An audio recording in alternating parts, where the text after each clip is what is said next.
To draw an offertory candle, particularly one that you might use for the Dia de los Muertos, which is the Mexican Day of the Dead, when you have all those sugar skulls and things like that. We're going to start off with an oval like that. Now this is going to be the top of the candle. It's like in a glass thing. So this is going to come down.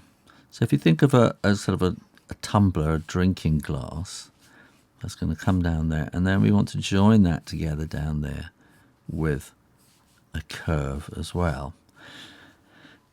Now we've got the thickness of the glass, which is going to come around like that there. So you can see that when you're doing this kind of a drawing, it's really good to prepare by drawing in pencil. And I'm drawing very, very gently. I'm not pressing hard because I'm going to erase this later.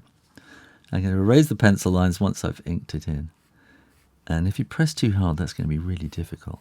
Now this is the wax, okay? So this is like a glass, and then we can sort of have it showing through there. And then you're going to have the wick of the candle sort of coming out there. And you're going to want the flame up here. Now flame is really difficult, but really easy to do. So if you just do a curve on one side, like that, and then you do a letter S on the other, very shallow letter S, that will give you that candle flame look. And then that's the bit in the middle.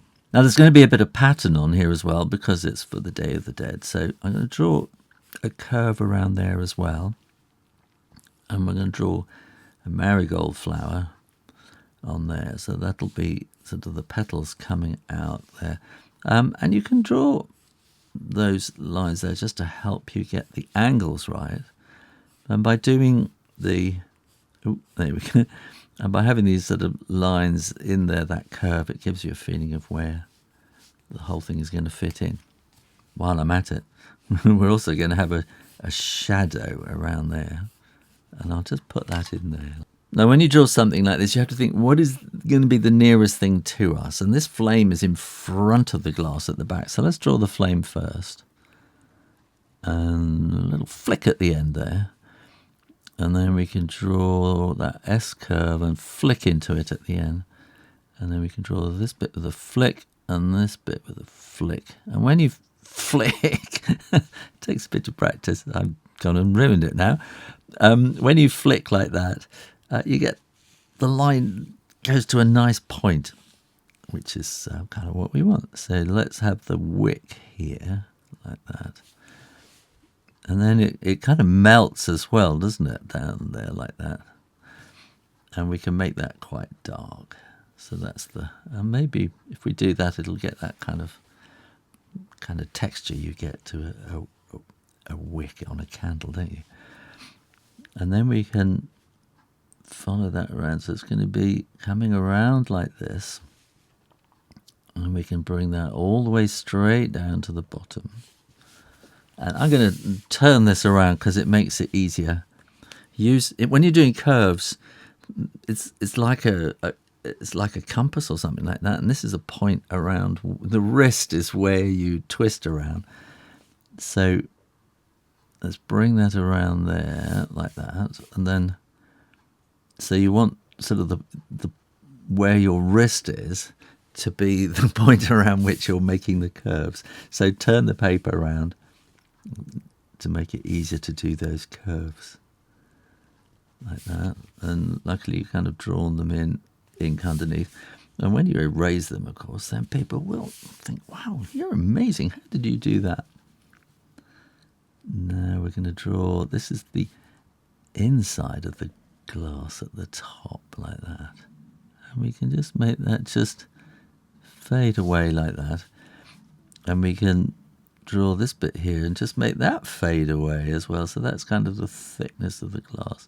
And if you fade it away, then you get a nice sort of round edge to the top of the glass rather than a sort of sharp, hard edge. And then we can draw, that's the wax there. Let's do the pattern first. So we got the kind of middle of the marigold bit there. And let's draw sort of those petals on the edge. So we're going to only do half petals there really, and then we can do these petals coming around like that. Oh, I'm making it up as I go along. Like that, and let's put these little lines in there which will just make them look more petally. Maybe some little circles like that, because they do like to decorate these things a lot. And then we're just going to have a hint of the wax inside like that, and the thickness of the edge of the glass, and we're going to see a little bit of the wax in there as well. And then we just want to do some shadow around the bottom, and because you've sort of planned that in, then we can do this with hatching. This is called hatching, and it gives us sort of a feeling of, it means you could just paint it black, but that's a bit over the top and it's a bit too much. So this makes it look a bit more grey. But if you want to make it look darker, you can cross hatch, and then that will give you a darker, because you've got twice as much ink on, haven't you? So so then it's going to be twice as dark, but it's still not black. It's a kind of a grey. It's kind of a half tone. And if you really want to, you can you can cross hatch again at a different angle, which will make it even darker again, like that. And if you really want to, you can go the other direction as well and make it even darker, and you can just keep doing this with different angles until you feel you've got it right. But that also then means that you've got a softer edge rather than a hard sort of black painted edge. Now, when you are absolutely sure that the ink is dry, then you can erase those pencil lines. If you're not sure that the ink is dry, you see, look, it wasn't quite dry, then you're going to get a bit of a smudge there. Even I don't get it right. And then if you want to, you could just add to a bit of brightness just by doing sort of ping, ping, ping all the way around like that. Thanks for watching and subscribing. Come back again and draw stuff real easy.